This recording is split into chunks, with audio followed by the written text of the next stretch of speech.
안녕하세요. 오늘은 기다림이라는 아주 오래된 숙제에 대한 이야기를 해보려고 합니다. 기다리지 못해서 모든 걸 망쳐버린 한 가족의 이야기인데요.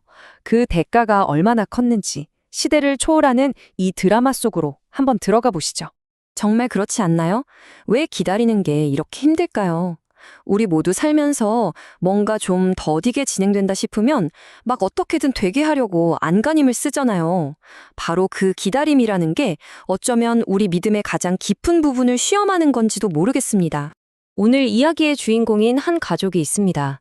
이 가족은요, 신성한 약속을 받았어요.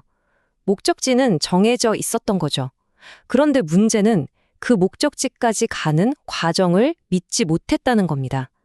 모든 비극은 바로 여기서 시작됩니다. 자, 그래서 오늘은 이 이야기를 5단계로 나누어서 한번 살펴볼 거예요.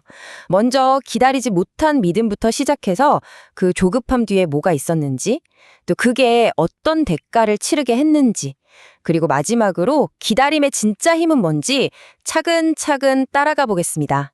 첫 번째 파트입니다. 기다리지 못한 믿음. 자, 이 드라마의 주요 등장인물부터 소개해 드릴게요. 나이가 많은 아버지, 이삭, 그리고 그의 아내, 리브가, 그리고 이들에게는 성격이 완전히 다른 쌍둥이 아들이 있었어요. 형은 거친 사냥꾼, 에서, 동생은 조용한 야곱이었죠. 이 네 사람 각자의 선택이 얽히고 설키면서 이 위기가 시작됩니다. 사실 신의 계획은 이미 아주 명확하게 제시된 상태였습니다. 큰 자가 어린 자를 섬기게 될 것이다. 다시 말해 동생인 야곱이 가문의 리더, 즉 장자권을 갖게 될 운명이라는 거죠. 이건 뭐 해석의 여지가 없었어요. 아주 분명했죠. 그런데 여기서부터 문제가 생깁니다. 하나님의 뜻은 야곱이었는데 아버지 이삭의 마음은 달랐던 거예요. 이삭은 개인적으로 사냥을 잘해서 맛있는 고기를 가져다 주는 큰아들 에서를 더 좋아했거든요. 그래서 그 애정을 따라 하나님의 뜻을 거스르려고 한 거죠. 와, 신앙이 깊다고 해서 항상 하나님의 뜻을 따르는 건 아니라는 걸 여기서 딱 보여주네요. 자, 두 번째 파트입니다. 조급함 뒤에 숨어 있는 불신. 이 가족은 대체 왜 그렇게 서둘렀을까요? 그 행동의 가장 깊은 곳을 들여다보면요. 믿음이 아니라 하나님의 시간표에 대한 깊은 불신이 자리 잡고 있었다는 걸 알 수 있습니다. 이걸 보면요. 이 위기가 갑자기 터진 게 아니라는 걸 알 수 있어요.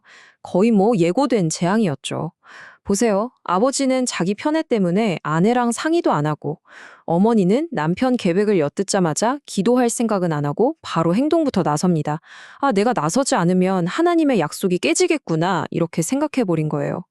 서로 소통도 없고 신뢰도 없는 딱 위기가 터지기 좋은 상태였던 거죠. 핵심이 바로 이거예요. 믿음이 조급해지는 순간 그건 더 이상 순종이 아니에요. 계산이 되기 시작하는 거죠. 아이러니하게도 리브가는 하나님의 약속을 알고 있었기 때문에 더 불안해졌고 어떻게든 자기가 그 결과를 만들어내려고 했던 겁니다. 순종 대신 계산을 선택한 거죠. 자, 그럼 세 번째 이야기로 넘어가 보겠습니다. 목표가 수단을 타락시킬 때. 아무리 목표가 좋아도 그 방법이 잘못되면 어떤 끔찍한 결과를 낳게 되는지 한번 보시죠.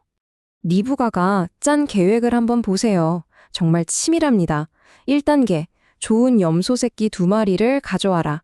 2단계, 내가 아버지 입맛에 딱 맞는 별미를 만들겠다. 3단계, 네가 형인 척하고 아버지께 드려라. 4단계, 그러면 아버지가 너에게 축복을 해줄 것이다. 와, 정말 구체적이고 현실적이죠? 그런데 이 완벽해 보이는 계획에 딱 하나, 아주 결정적인 게 빠져 있어요. 바로 기도입니다. 하나님께 단 한마디도 묻지를 않아요. 이때 아들 야곱과 어머니 리브가의 대화가 정말 소름 돋습니다. 아들 야곱은 걱정하죠.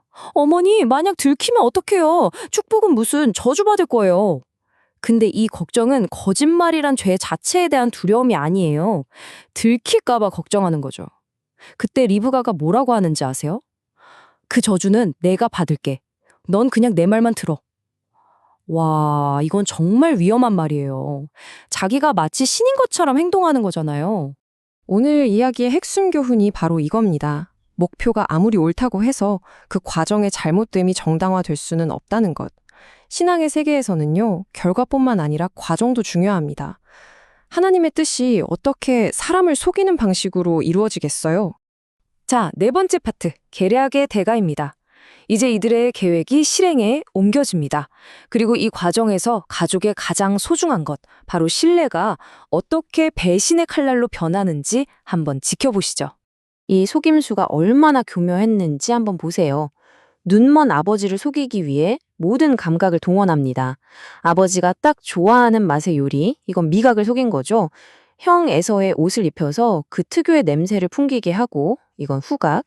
그리고 매끄러운 야곱의 목과 손에는 염소 가죽을 붙여서 털이 많은 형처럼 느껴지게 했어요. 이건 촉각이죠. 이건 그냥 모르는 사람은 절대 할 수 없는 가장 가까운 가족이기에 가능했던, 그래서 더 끔찍한 배신이었습니다. 여기엔 더 깊은 영적인 의미가 있습니다. 죄라는 건 본질적으로 우리가 아닌 다른 사람인 척 하게 만들어요. 야곱이 형의 옷을 입고 형 흉내를 냈지만 그건 그냥 거짓의 의상일 뿐이었죠.